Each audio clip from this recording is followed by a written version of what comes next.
Hello my dear friends, welcome to movie Hunter YouTube channel. So friends, আজকে আমি একটি upcoming movie নিয়ে আলোচনা করব, যেটি হচ্ছে থান্ডেল, যা একটি সাউথ ইন্ডিয়ান মুভি। চলচ্চিত্রটি 2018 সালে অন্ধ্রপ্রদেশে শ্রী কাকুলামের কিছু জেলের বাস্তব জীবনের ঘটনার উপরে ভিত্তি করে নির্মিত। এই জেলেরা ভুলবশত পাকিস্তানের জলসীমায় প্রবেশ করে এবং তাদের আটক করা হয়। চলচ্চিত্রটি পরিচালনা করেছেন চন্দু মন্ডেটি এবং প্রধান চরিত্র অভিনয় করেছেন নাগা চৈতন্য ওরফে রাজু ও সাই পল্লবী সত্যভামা। প্রধানত দুজন চরিত্রই এখানে এই মুভির মূল বিষয়বস্তু হিসেবে তুলে ধরা হয়েছে। রাজু একজন সাহসী ও পরিশ্রমী জেলে, যিনি পরিবারের জন্য জীবিকা নির্বাহ করেন মৎস্য ধরার মধ্য দিয়ে। অন্যদিকে সত্যভামা রাজুর শৈশবের প্রেমিকা, দৃঢ় ও সহানুভূতিশীল নারী, যিনি রাজুর অনুপস্থিতিতে পরিবারের দেখাশোনা করেন।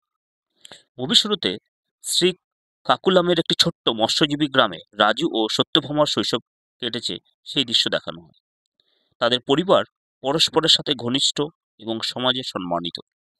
রাজু ও সত্যভামা একসাথে বড় হয়েছে এবং তাদের মধ্যে গভীর প্রেমের সম্পর্ক গড়ে উঠেছে। তাদের স্বপ্ন একসাথে সুখী জীবনযাপন গড়া, কিন্তু অর্থনৈতিক সীমাবদ্ধতা তাদের স্বপ্ন পূরণে বাধা সৃষ্টি করে। অন্যদিকে রাজুর পরিবারের আর্থিক অবস্থার উন্নতির জন্য গুজরাটে মাছ ধরার কাজে যাওয়ার সিদ্ধান্ত নেয়। সেখানে সে বছরের 9 মাস কাটায়, যা তারও তার ও সত্যভামার মধ্যে দূরত্ব সৃষ্টি করে। তবে তাদের প্রেম ও বিশ্বাস অটুট থাকে। রাজু সমুদ্রে মাছ ধরার সময় বিভিন্ন চ্যালেঞ্জের মুখোমুখি হয়, কিন্তু তার দৃঢ়তা ও পরিশ্রম তাকে এগিয়ে নিয়ে যায়। একদিন রাজু ও তার সঙ্গীরা সমুদ্রে মাছ ধরার সময় ঝড়ের কবলে পড়ে এবং দিক নির্দেশনা হারিয়ে ফেলে। তারা ভুলবশত পাকিস্তানের জলসীমায় প্রবেশ করে এবং পাকিস্তানি সৈন্যবাহিনীরা অর্থাৎ নৌবাহিনীরা তাদেরকে আটক করে। তাদের করাচি কেন্দ্রীয় কারাগারে বন্দী করা হয়, যেখানে তারা অমানবিক পরিস্থিতির সম্মুখীন হয়। রাজু তার পরিবারের কথা চিন্তা করে মানসিকভাবে ভেঙে পড়ে, কিন্তু তার সঙ্গীদের সাহস ও সমর্থন তাকে দৃঢ় রাখে।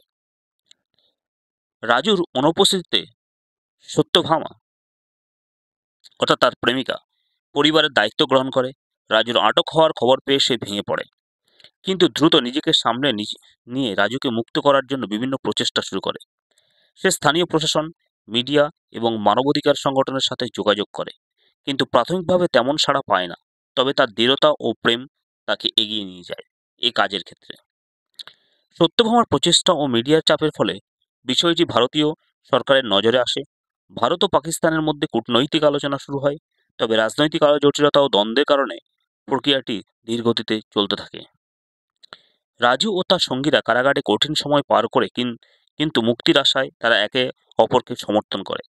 রাজুর পরিবার ও গ্রামের লোকেরা তারা মুক্তির জন্য প্রার্থনা করে এবং বিভিন্নভাবে সমর্থন প্রদান করে।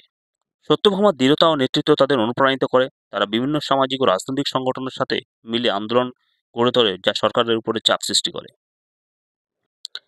দীর্ঘ কূটনৈতিক প্রচেষ্টা ও জনগণের চাপের ফলে অবশেষে রাজু ও তার সঙ্গীদের মুক্তি নিশ্চিত হয়।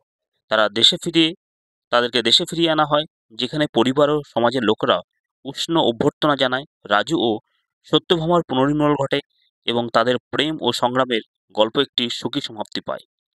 থান্ডেল চলচ্চিত্রটি প্রধানত সাউথ ইন্ডিয়ান একটি প্রেম, দৃঢ়তা এবং মানবতার গল্প দেখায়, যেখানে কিভাবে ব্যক্তিগত সংগ্রাম ও সামাজিক সমর্থন একসাথে মিলে বড় পরিবর্তন আনতে পারে।